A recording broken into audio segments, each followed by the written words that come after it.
My name is Bea Covington. I'm the Global Partnerships Director with Amplio, and I'll be moderating our discussion. Today, you've already heard from Erin Inclin. Erin is our Communications Director, and if you have a tech issue, Erin would be the one to reach out to in the chat, and she will try to help you with those issues as they arise. The way we set this up was that we really wanted to have an interactive dialogue.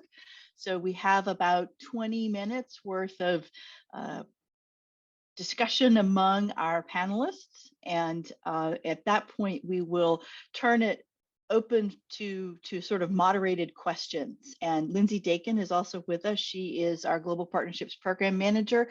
And Lindsay's going to be monitoring the chat. So as the panelists are discussing and thinking amongst themselves, if you have a question or an idea that you would like us to unpack a little bit more, please put that in the chat. And at the point in our time together when we pivot, Lindsay will start pulling those questions and comments from the chat and bringing them forward to the panelists so that we can continue the discussion. I think Erin has said that everybody who is an attendee is on mute, and depending on how many people we end up with, we may just unmute everybody, but we will cross that bridge when we come to it, because our aspiration really is that this is an opportunity for conversation around a topic that has been around with us for a while. But I think in recent years or in recent weeks or months, particularly with the arrival of the Biden administration in the United States and their focus on climate, it's sort of coming back to the fore of the conversation. But before we get too far into that, I'm going to introduce our panelists so that everybody knows who we have on the dais this morning. And I will start with Tawiah Agyarko-Kwarteng. She is a sustainable development consultant, and she works with both nonprofit and private partners to empower women and girls and rural populations and smallholder farmers. She is based in Ghana, and she is the Ghana Country Advisor for Empowered to Educate, where she provides leadership and training and mentors female educators. Since 2013, she's been engaging with the government and the supply chain and nonprofit partners to design and implement the Hershey Company's cocoa sustainability strategy in the West Africa region. She also manages her own consulting firm based in Accra. She has an MPA in International Development from the Harvard Kennedy School. So welcome, Tawiah. Gretchen Green is with us. Gretchen is a environmental and natural resource economist, and she has focused on overlapping priorities of climate, equity, and agriculture for over 30 years as a consultant in the environmental economics field. She first became interested in women and ecology and agriculture while she was working as a Peace Corps volunteer in Botswana. And since then, she's worked for the International Finance Corporation, the Nature Conservancy, and numerous tribal, state, national, and governments exploring questions of how to invest in public programming that will strengthen agricultural production and income without degrading ecosystem services or aggravating inequality. In the United States, Dr. Green is currently working extensively with Native American communities on issues around food sovereignty and agricultural strategies for economic development. She earned her PhD in food and resource economics from the University of Florida. And last but certainly not least, we have Revi Sterling. She is the director of USAID's Women Connect Challenge, where she promotes the use of technology to create new social norms that empower women. She served as a chief of party at NetHope and directed the Women and the Web Alliance, which is a public-private partnership with USAID, Intel, NetHope, World Vision, World Pulse, and UN Women. She also founded and directed the nation's first ICT for Development graduate program at the University of Colorado in Boulder. At Microsoft Research, Revi managed university research programs and spearheaded the company's gender and technology initiatives. Revi has a PhD in media technology and society from UC Boulder, and she consults widely on using technology to empower women and marginalized populations. So welcome, Revi. And I will disclose up front that Revi and Tawiah are both members of the Amplio Board of Directors. So we thank them for their service to the wider community and the wider cause, and particularly to their service to Amplio. So without further ado, I think, as I was saying earlier, the issue of climate smart agriculture as a concept has been around for a while. And this idea of trying to come up with sort of that triple win of not only sustainably increasing agricultural productivity and incomes, but also adapting and building resilience to climate change, and finally reducing and or removing greenhouse gas emissions. I mean, that was the target that was set out when the construct was created. And there has been a lot of energy and activity around this construct at the CG, the FAO, CG Center levels across the globe. And it has translated into a lot of energy and enthusiasm around what is often referred to as precision farming and or a heavy reliance on technology, be that drones or apps that track the weather, or apps that capture small moisture content, soil moisture content, all of these kinds of tools, which are wonderful in and of themselves, but they do require access to connectivity and a smart device in some measure of some kind. And as we are all aware in the work that we do, we did not need the GSMA report that came out just last month, but it was certainly a reminder. And we necessarily did not need the World Pulse Transforming Tech report that also came out, but again, a great reminder, both of which pointed out that there are connectivity and access issues across the globe for women and girls. And particularly interesting to me in that GSMA report was the fact that even when education levels are the same, women are less likely than men to own or use a smartphone or the mobile internet. I thought that was really interesting. And overall, they're 15% less likely to own a smartphone. And so what that translates into is some 374 million women who are still unconnected. And barriers to connectivity and engagement focus around lack of literacy and digital skills. They also focus around affordability and cost, and then also safety and security. And if anybody was participating in the World Pulse event last week, that was really a major focus of what their research is showing, that subjectivity to harassment and stalking and other things in an online space is really problematic for a number of women. But what that does is it really puts us in a place of dichotomy where you have a lot of activity and initiative and materials and opportunities that are coming through the digital space, but the target audience is not able to take advantage of those things for one reason or another.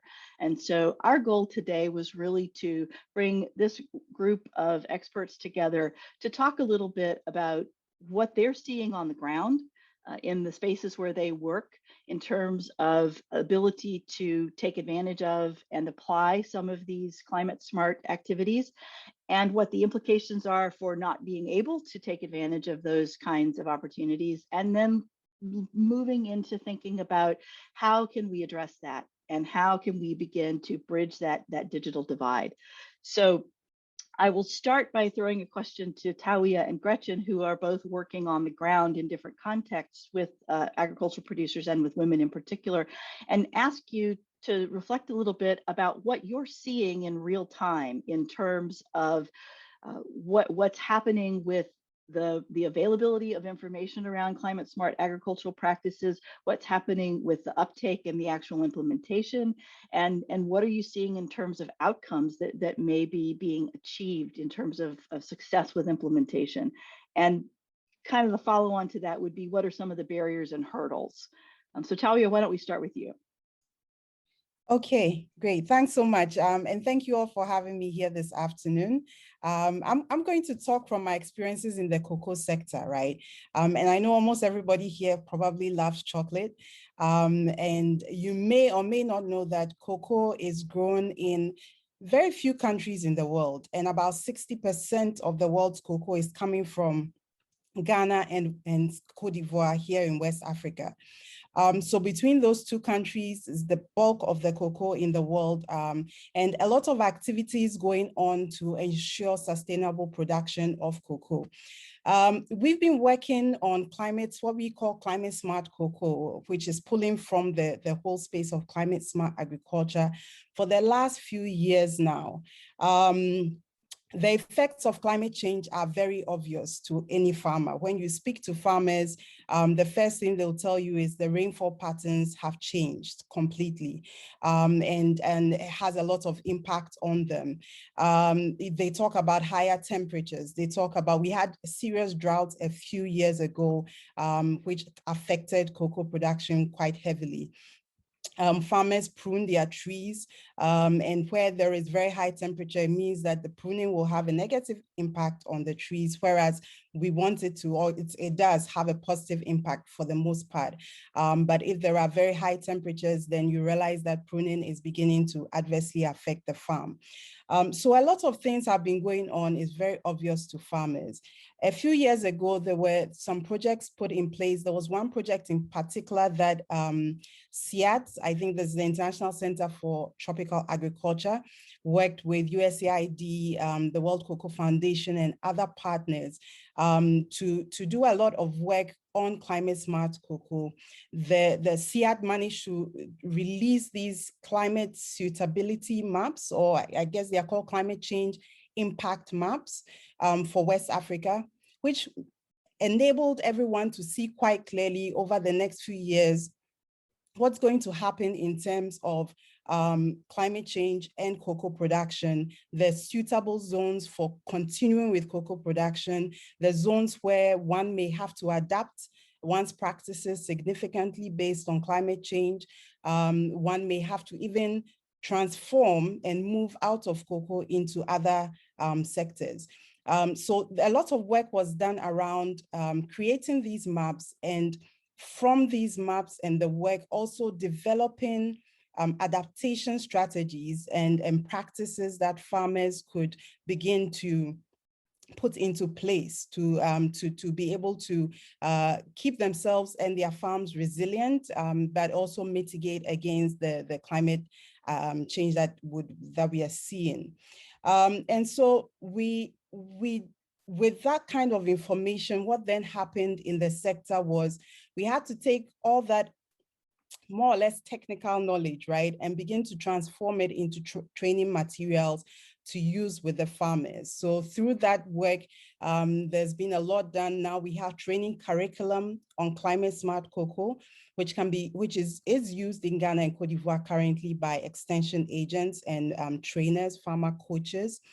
There's also been some other work. Hershey as a company worked with Farmerline, which is a Ghanaian company in the agri-tech space, to develop CocoaLink mobile app, which takes a lot of that climate smart content, puts it into an app that can be used on a smartphone, but also provided location-specific adaptation practices.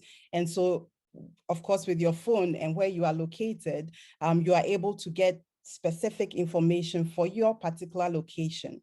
So those were some of the tools that we started putting into place. Then there was also a lot of mapping that has gone on in the past few years, mapping of farms to identify better where farms are located, to identify if farms are located in protected areas or close to protected areas, how to address those kinds of issues. So quite a bit of work has been done.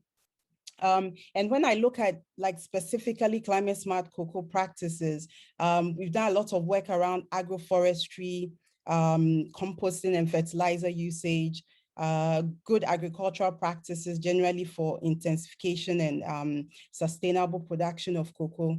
But in the mix of all of that, we are here to talk about last mile communities, right? And how women are accessing these kinds of services. And if we look at cocoa again, we have women providing about 50% of labor in the cocoa production chain. We also have women providing about 80% of labor for farm food crop production.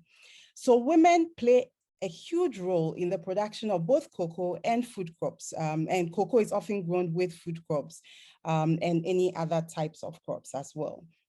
So you realize that women play such an important role, but they are often excluded from so many things, even when it comes to training and access to resources. A lot of training and resource provision is channeled through farmer cooperatives. These farmer cooperatives predominantly are made up of male members. Very few females are members of farmer cooperatives, and therefore they cannot get access to the services that the co-ops are providing. And that's for a variety of reasons, including land ownership, which is one big area where women, again, have a disadvantage.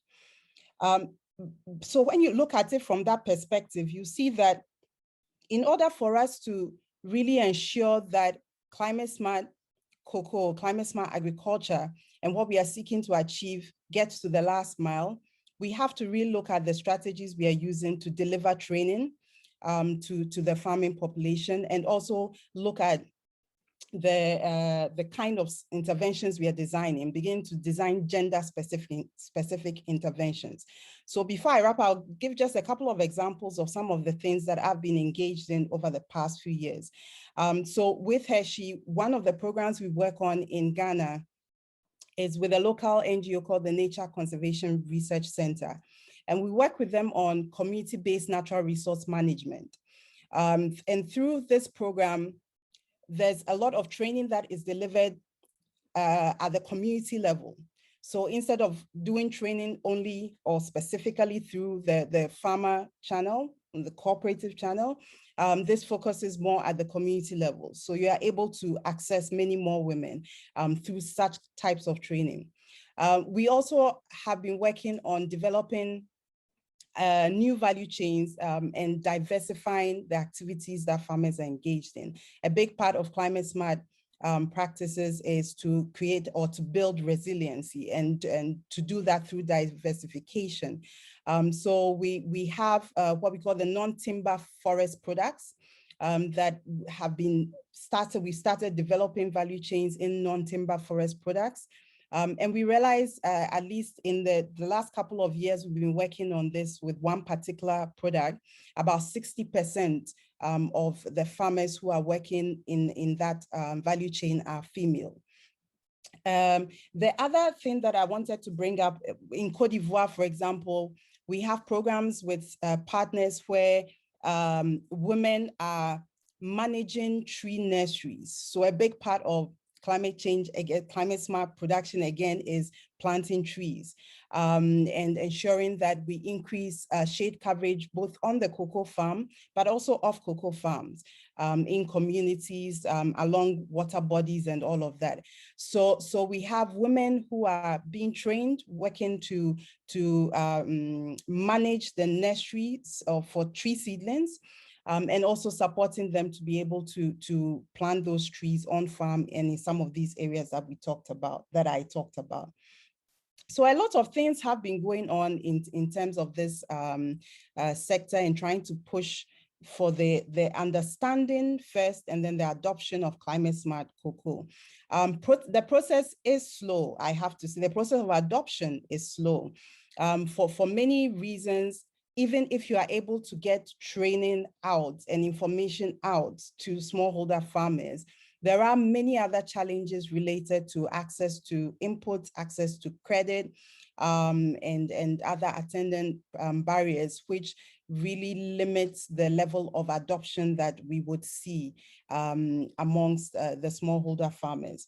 But I think that since we're also talking about access to technology, it's a great opportunity for us to begin to delve deeper and explore better what technology can really help us get the information to women in particular, and then what technology could also help to facilitate some of the services that enable women to get access to credit. So for example, the Village Savings and Loans Association groups that we often find in communities, and how technology can also help to facilitate those kinds of programs for female farmers and female community members as well. So let me pause there, and then I hope I haven't gone too much over my time. You're perfect. And I'm ready to answer any questions that might come up as we having the discussion. Okay, Gretchen, what are some of your thoughts? Particularly Tawiah referenced the economic end of component of resiliency and the ability to take advantage of knowledge once you have it, to translate that knowledge into action. What have you seen in the work that you've been doing, and what are some of your thoughts? Thank you very much, and thank you, Tawiah. That was really interesting. Good question, B. This does come into the world where I work a lot in. Well, let me first just say that this opportunity with climate smart agriculture is really exciting. I mean, this to me, because it is a huge opportunity to the goals of climate smart agriculture to build resilience and build resilient communities and build a resilient ecosystem are all and improve incomes and feed people are all kind of lining up with a lot of what these last mile communities globally are doing. I mean, that's what I see, because and women, often they are women who and sometimes it's just strengthening things that have been traditionally done, like multiple crops that are involved in working together to feed families, and so it's diversified. And I have some other, and the smaller ones, the smaller farms, okay, and maybe not involved in the cash crops. So so this is a great opportunity. And so from my side of things, I'm thinking a lot about and doing work with how the ecosystem, how the value of ecosystem benefits can get translated into farm incomes, for example, and how you can, so this lines up together. But some of the examples are, as Tawiah mentioned, tree planting. Tree planting can benefit agriculture and the environment at the same time. And she's seen this where she's working. I've been seeing it. I saw it in Botswana and in Haiti now. There's a program, for example, where the farmers are planting the trees, which is strengthening the stream banks and providing shade for the crops and sequestering carbon. And so if you can get good measurements on that and get us build a program that's paying the farmers to do something that has multiple benefits, that's, as B mentioned, a triple bottom line. So that's kind of what I've been thinking a lot about and working on. And there's, in addition to the trees, there's also, for example, a group that is doing breadfruit in the Caribbean that we've been working with, trees that feed. And so they're producing more food for the communities and sequestering carbon and strengthening the environment and doing multiple crops at one time. So that's pretty exciting. I also wanted to talk about the fact that it's not so different in the US, especially with the Native American communities. The other, strengthening resilience for the environment is one thing, and bringing in this climate smart, climate financing and getting credit for ecosystem services like carbon sequestration, that's where there's a really good opportunity. And the flip side of that, or not the flip side, another side, is strengthening community resilience for climate changes. And so that's where some of the work that I've been doing with the Native American farmers lines up there, because what we're seeing there is an emphasis on food security, so that there's local food being produced in the event of climate shocks, more local food, food security, and also food sovereignty, getting back to the more traditional foods for health reasons. Mhm. So again, this is a lot of women farmers who are doing this, and a lot of the issues in the Native American communities are very similar to what you see in globally, which is that there's a lot of remoteness. There's a lot of the tribal lands have very low percentages of internet accessibility, for example. So that's a barrier. Building these networks of people who are interested in doing the same thing, seeing some payments for the ecosystem services, or doing a different kind of smaller, diverse agriculture that will feed more families while strengthening the community. Those kinds of programs are often in remote areas. And so building the community requires communication and connectivity. And so those are some of the main barriers, just getting access to the information and building these new programs. So I'll stop at that, and we'll get into some more discussion after Revi speaks.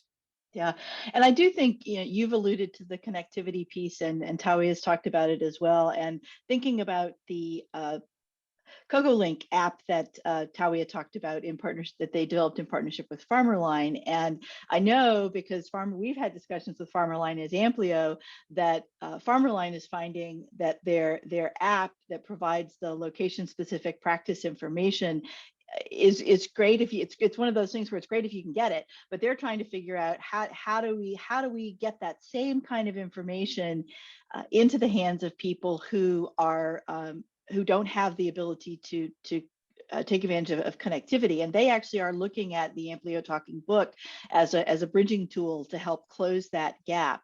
And I think Revi is our resident expert on closing the gender digital divide. And so I'll turn it over to you, Revi, to talk a little bit about ways that we can close this gap. And I do think it's really important, and that's part of the reason I wanted Gretchen to join us today, to recognize that this is not just a problem that you see in Africa or in sub-Saharan Africa or Southeast Asia. This is a global problem, and inevitably those at the end of the line who are failing to get access are often women. So Revi, I'll turn it over to you to share your thoughts and reflections, and then we can pivot to questions from the chat. Well, great. And thank you so much, Tawiah and Gretchen, for just really interesting stuff. I mean, I'm not an agricultural specialist by any stretch of the imagination. I have 2 plants in my house that I try to keep alive. So this is always fascinating to learn more from experts in other sectors. So I will not have anything to add on the ag side, except that on the connectivity side, I think this is, absolutely huge and super germane. I'm sitting here with my Amplio Talking Book right here. A map just came out 2 days ago that sort of has even us Washington, D.C. residents a little shocked. It was showing the digital divides right here within the nation's capital, and how it correlates to health, to wellness, to economic mobility, et cetera, to race, to gender, to age. And it just, I mean, this is everywhere. And the fact is that when you have all of these, you have this, rhetoric in international development and community development that everyone has a phone, everyone has a smartphone. I was on a battle yesterday in a conference call with an agricultural specialist who's I'm doing some work with, and he simply would not believe me that a lot of the women that we work with in things like the USAID Women Connect Challenge do not have smartphones. They only have feature phones. And he's saying, but that's not true. I've been in the field. I've been in Africa. I've seen women with smartphones.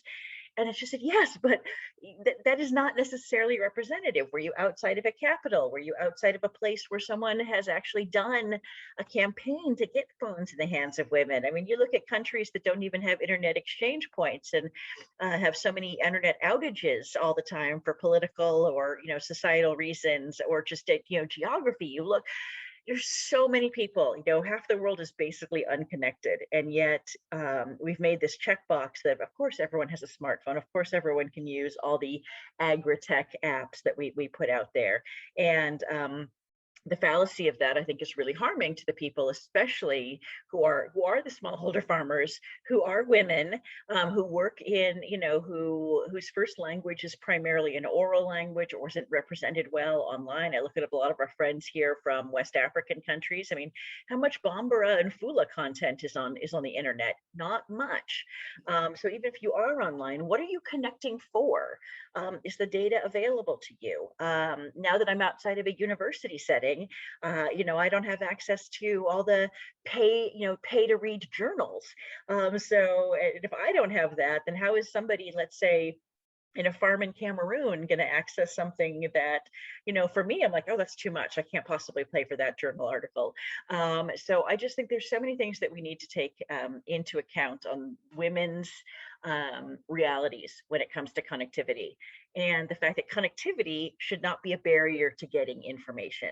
I think in digital development, we just have this assumption that it just means, development, anything that's digital development means 4G, 3G and above, it's broadband, it's this. And we need to take connectivity out of the equation. It's not that the connectivity matters. Of course it does. And the more connectivity, the easier to access the real-time data, great. But it's really the information, the accuracy of the information, the timeliness of the information, the accessibility of the information that really matters. And we have to be more creative with offline, online devices, with store and forward devices, with all of these things that we've done, SneakerNet, Talking Book, everything that lets people still access amazing information that they need in combination with other media sources that are trusted, community radio, IVR, etc.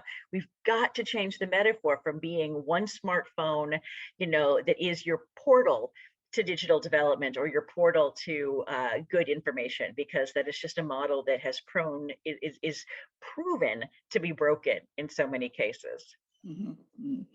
And I do think also there's this tendency, we want to find the easy solution. And so the idea of, oh, let's just throw up a cell tower and then the rest of it will take care of itself is sort of it's the low labor lift response, but it really doesn't get you the outcome that you're looking for. And I do think one of the things that is not as frequently talked about are sort of those second and third order effects of being connected. And for women and girls, that can be a very dangerous thing. And so the trade-off is, do you run the risk of putting yourself in an unsafe space because that's the only place to go to get the vital information that you need to make a decision or change a practice or adopt a technology, adopt a practice that's going to change your life and your livelihood. And that really is an unfair choice to ask people to make. And I don't think that's something, it's certainly not something I had really thought about to the degree that I'm now starting to think about it. The Talking Book is one example of one of those devices that doesn't require connectivity and can be, the information can be uploaded and programmed in whatever local language you are for the community that you are working with. And you can store information, and you can also collect feedback from the communities that you're working with. So it is a very interactive tool. But Revi, I think you touched on something that I think is really important, and it's this idea of sort of layered interventions and using different kinds of technology in different ways so that you really can get to the point where you're getting that information into the hands of the population that you would like to have to receive it. Can you think of some good examples in your travels and in your engagements, Revi, of where that sort of layered approach has been deployed successfully?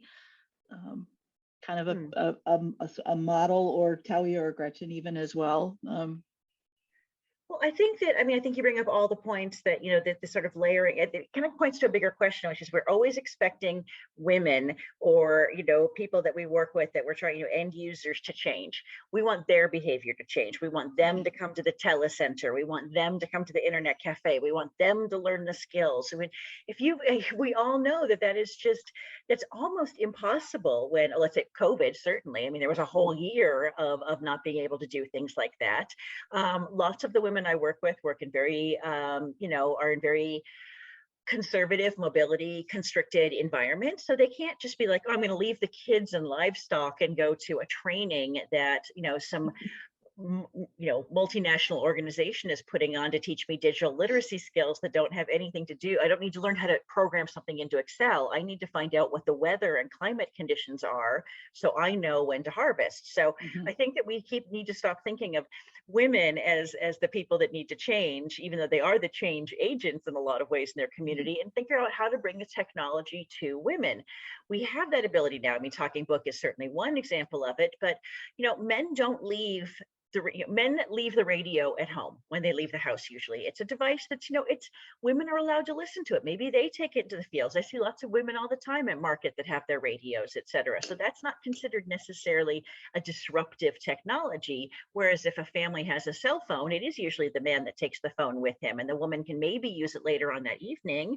A project that we did in Mali shows that, half of the women, if they're going to even use the phone to find health content, their husbands had to be right there watching them use it because they didn't trust that combination of women and mobile phones. The mobile phone was considered, could be used as a tool of immorality. It could be, lead her to scams or online harassment, etc. So I think, to me, the Talking Book is great because it isn't, a device that has necessarily a lot of market value. You're not going to take someone's talking device and Talking Book and sell it the way that you might take a phone.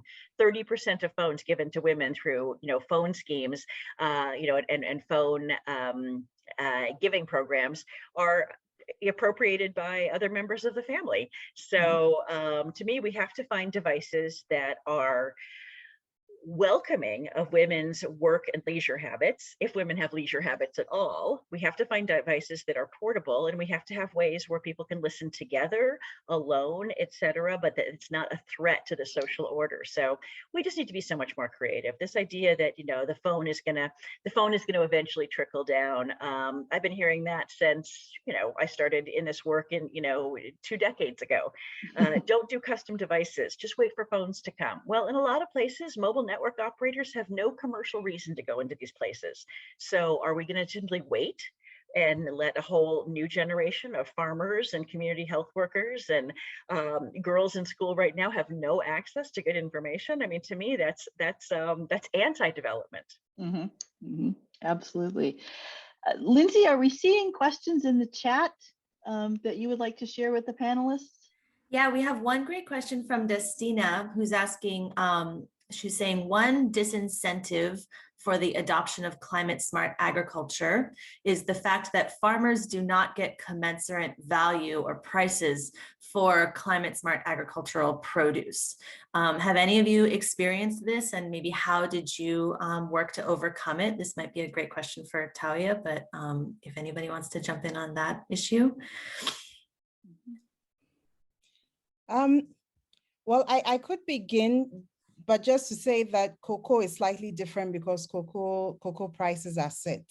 So the added value for climate smart cocoa, currently there is no there's no standard or certification for climate smart cocoa like you might have for organic cocoa that might come with a premium price. And I'm not sure we will necessarily see this because climate smart cocoa has been really, I would say climate smart agriculture has been mainstreamed into sustainable cocoa production. And so if anything at all, you're looking at just cocoa in general, sustainable cocoa production, and the pricing that comes, or the premiums that come with sustainable cocoa production. And that's something that's already existing. And so if you have your, so we have farmers who are in various types of certification programs, and even now the governments in Ghana and Cote d'Ivoire have worked on the African Regional Standard, which is a cocoa standard, basically looking at similar to an ISO standard, but basically one that was designed specifically by the African both governments and various stakeholders, because there was a whole stakeholder public consultation process that was put in place. And these standards all look at various aspects of the integration of climate smart cocoa practices into the production of cocoa. So I wouldn't say necessarily like for cocoa that that makes a difference to how farmers would adopt climate smart cocoa.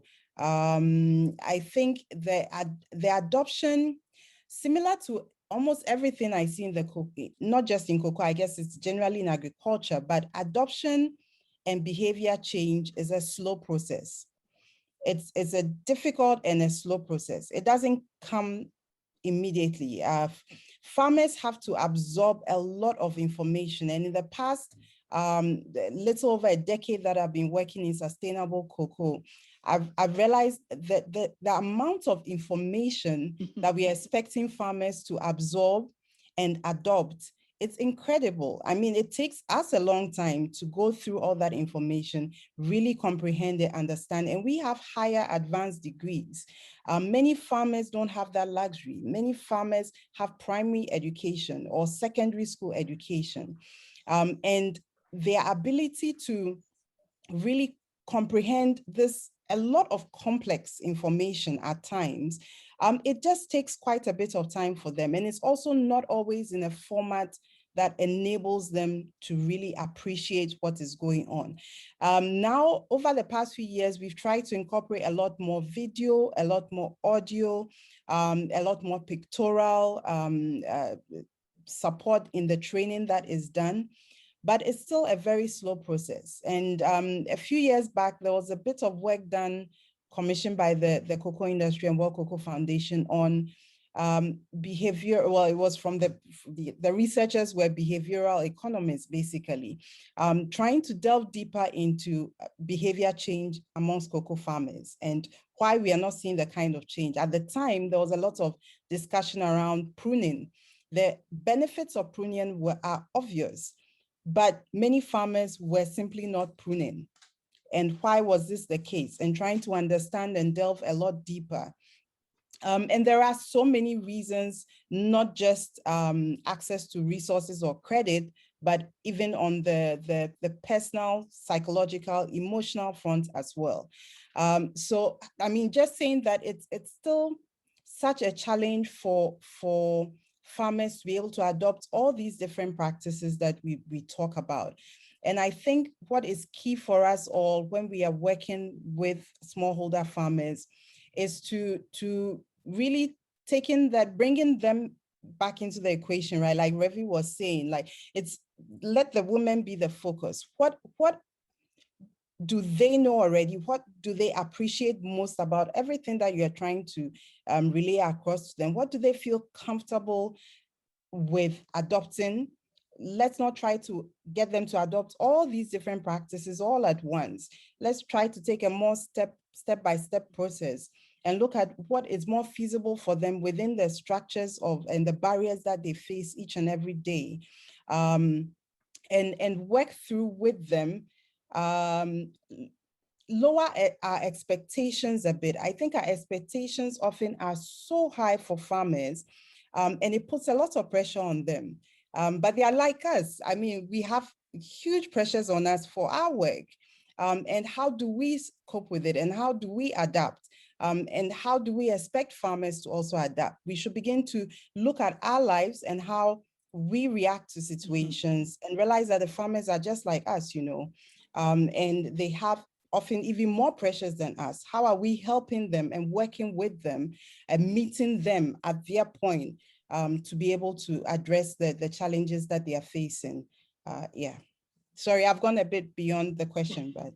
No, I think all of that is very, very true. And I do want to kind of go back to sort of the original question and say, you know, Gretchen, what are some of your experiences with this sort of actual value and payment and for climate smart outputs?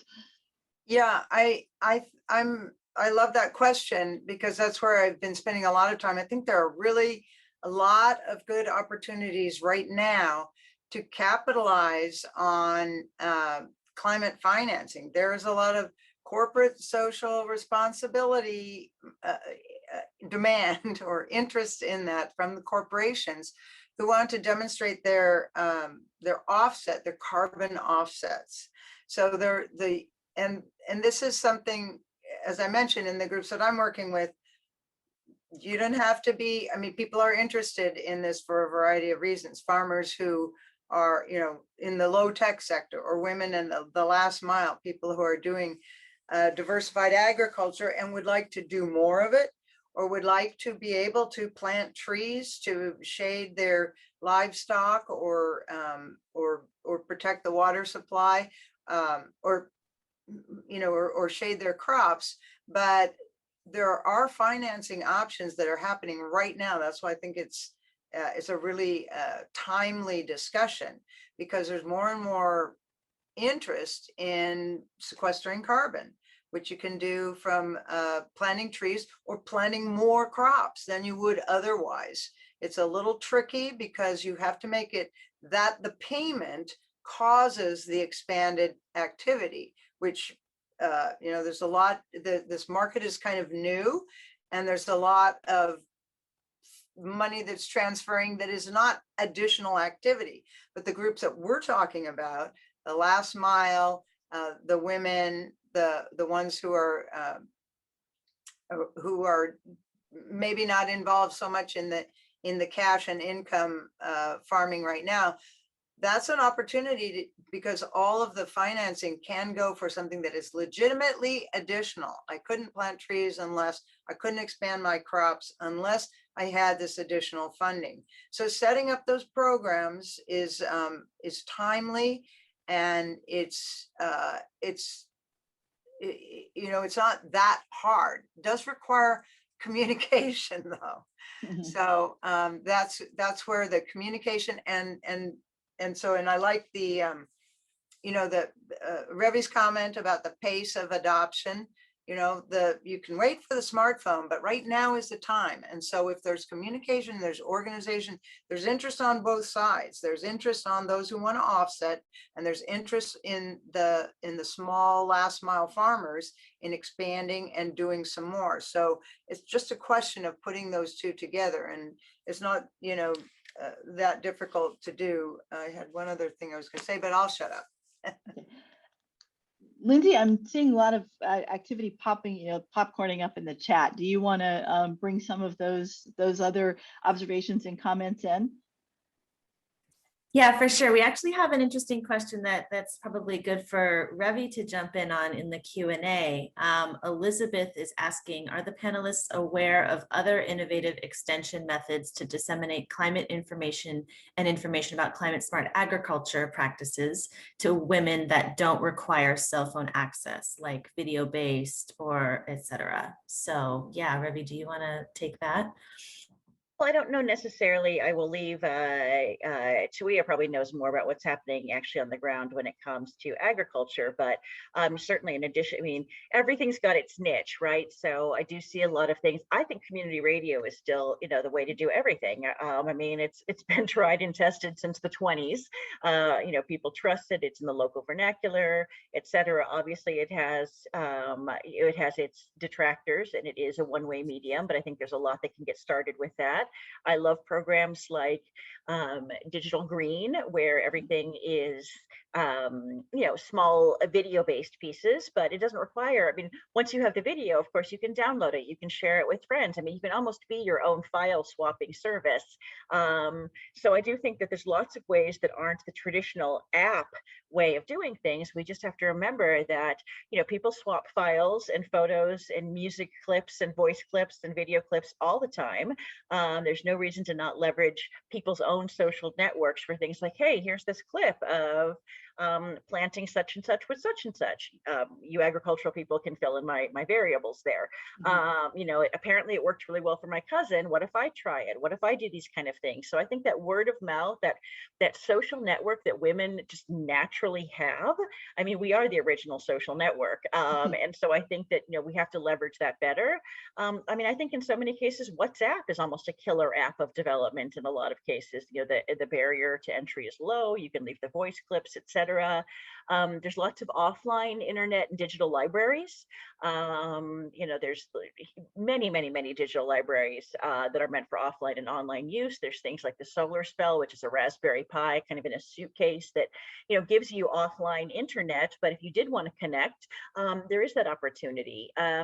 I love things like the Kai operating system for phones that allow you to, basically have offline content and almost like an offline cloud. So you can take a video or a module or something and store it to your device so that when you are in town and maybe once a week you can connect, you get new content or you send your mail. So I think there's a lot out there. It's just not as well funded or as glamorized or as reported on as all of these smartphone based things, which is a shame. So when I do get chances to speak on panels that are all about phones, I mean, I'm always the naysayer that says, there's other models, there's other ways of doing things.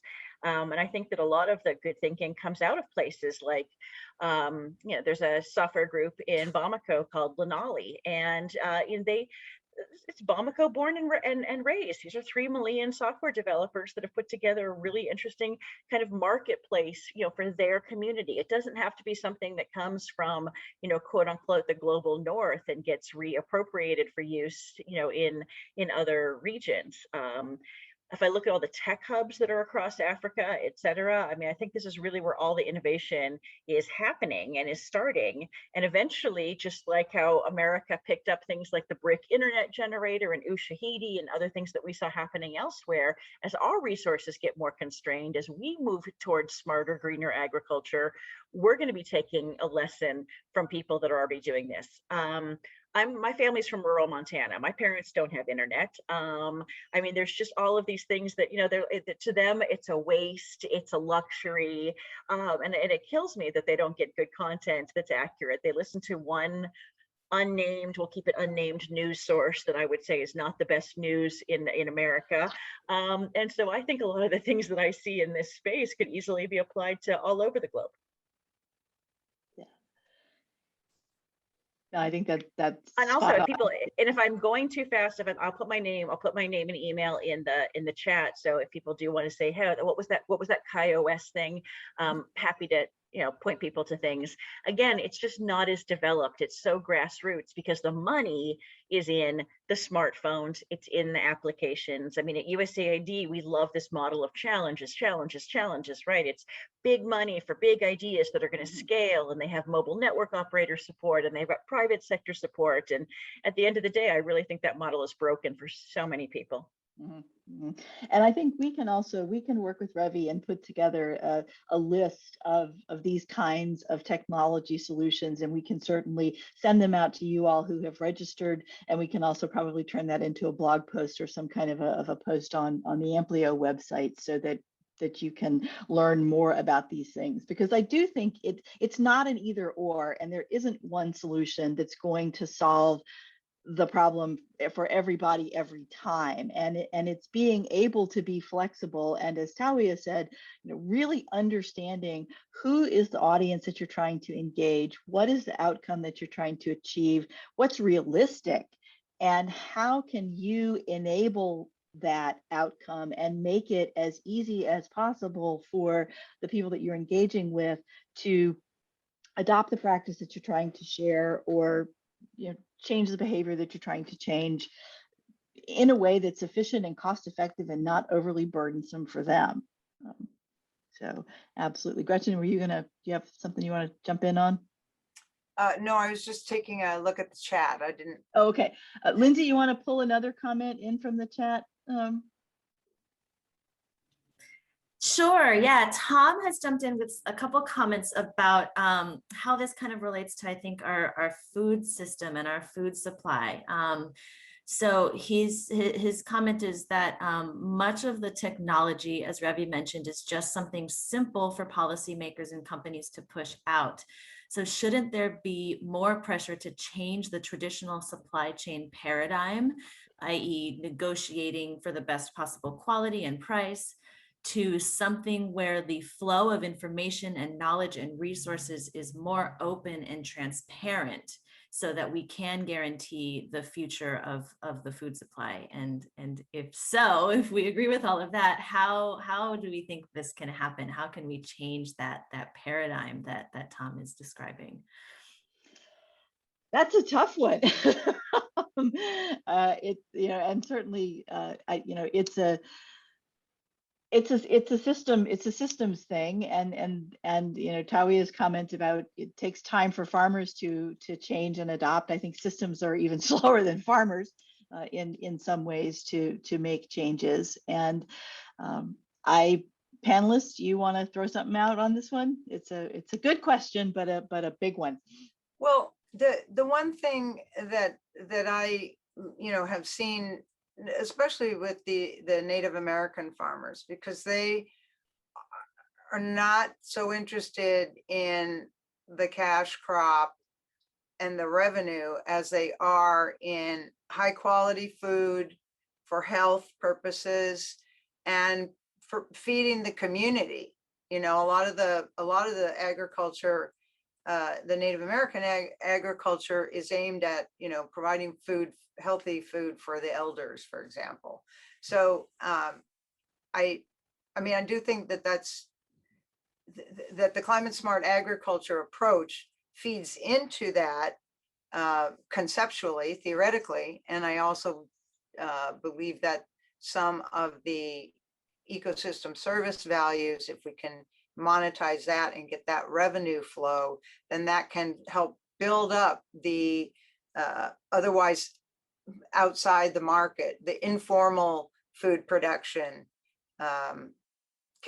it's back to this layered approach. The informal food production can be bolstered with some financing, some climate smart financing. That's my hope anyway. Yeah. I'm starting to see that happen.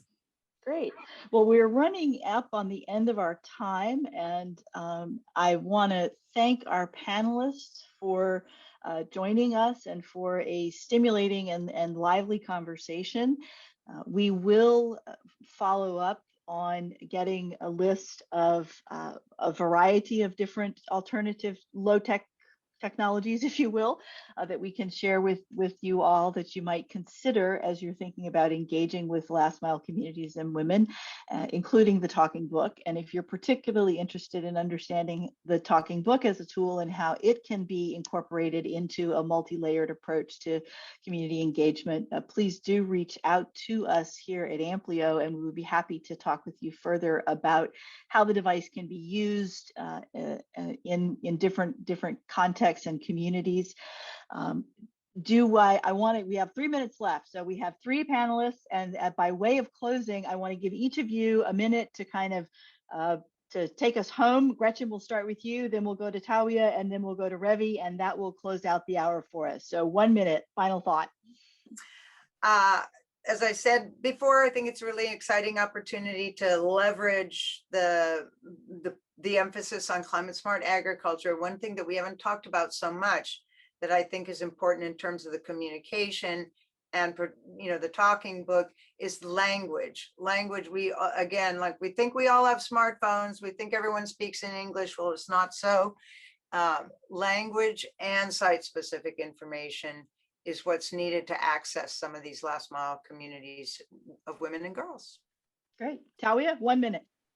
Yeah, I think I'll still push for us on the ground who focus a lot on the implementation of these activities.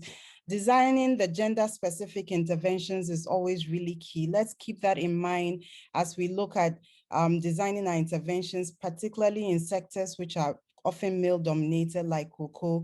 How do we design interventions that have the woman at the heart of it and really meet their specific needs, and incorporate them in the planning and the design and the implementation of our activities? So, yeah. Great. Revi, 1 minute. Don't believe the smartphone hype. Smartphones are great, they're wonderful, but at the same time, when you know, when you've got big donors that are pushing for these things, I think it's always great for implementing partners and NGOs and community-based organizations to say, you know, there are alternatives. Every technology can have its role. And I guess the other thing I'll put in, you know, my second plug here is, you know, bring the technology to women. Don't expect women to come to the technology. Mhm. Great. All right. Well, thank everyone for coming. I know there's comments in the chat about I wish we had more time. Wish we'd been able to talk more about women farmers in northern Ghana. All of our experts are publicly available through LinkedIn and other platforms. And so I would encourage you to follow up with them directly if you want to unpack something in a little bit more detail. And we have recorded this webinar, and so it will be available if you'd like to come back and listen to it again. So thank you, everyone. Have a wonderful rest of your day. And please do feel free to reach out to us if you'd like to learn more about the Talking Book in particular. Thanks everyone for coming. Thanks. Thank you.